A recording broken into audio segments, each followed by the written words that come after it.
ತುಕ್ಕು ನಿಮ್ಮ ಹೆಮ್ಮೆಗೆ ಹೇಗೆ ಕಪ್ಪು ಚುಕ್ಕೆ ಆಗಿಬಿಡುತ್ತೆ ನೋಡಿ. ಆನಂದಣ್ಣ, ತುಕ್ಕು ಹಿಡಿದ ಗೇಟಿನ ಆನಂದಣ್ಣ. ಹೋ, ಇಲ್ಲಿಂದ ನಾನು ಎಡಗಡೆ ಹೋಗ್ಬೇಕು. ಎಲ್ಲಿ? ಹಾ, ತುಕ್ಕು ಹಿಡಿದ ಗೇಟ್ನ ಆನಂದಣ್ಣ, ಅದರ ಪಕ್ಕದ ಮನೆನಾ? ಸರಿ ಸರಿ.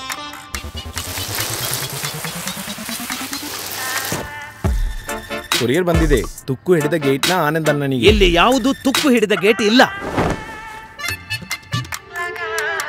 ನಿಮ್ಮದೇ ಇದೆ ಅಲ್ಲ? ಏನ್ ವಿಷಯ ಆನಂದಣ್ಣ? ತುಕ್ಕು ನಿಮ್ಮ ಹೆಮ್ಮೆಗೆ ಕಪ್ಪು ಚುಕ್ಕೆ ಆಗ್ಬಿಡ್ತಾ? ಬಂದಿದೆ 4 ವರ್ಷದ ವಾರಂಟಿಯ ಆಪ್ಕೊಲೈಟ್ ರಸ್ಟ್ ಶೀಲ್ಡ್. ಏಷ್ಯನ್ ಪೇಂಟ್ಸ್ ನ ಆಪ್ಕೊಲೈಟ್ ರಸ್ಟ್ ಶೀಲ್ಡ್ PU ಎನಾಮಲ್. ತುಕ್ಕಿನಿಂದ ಮುಕ್ತಿ ವರ್ಷಾನುವರ್ಷ. ಸೊಗಸಾದ ಗೇಟ್ ಇರುವ ಆನಂದಣ್ಣ.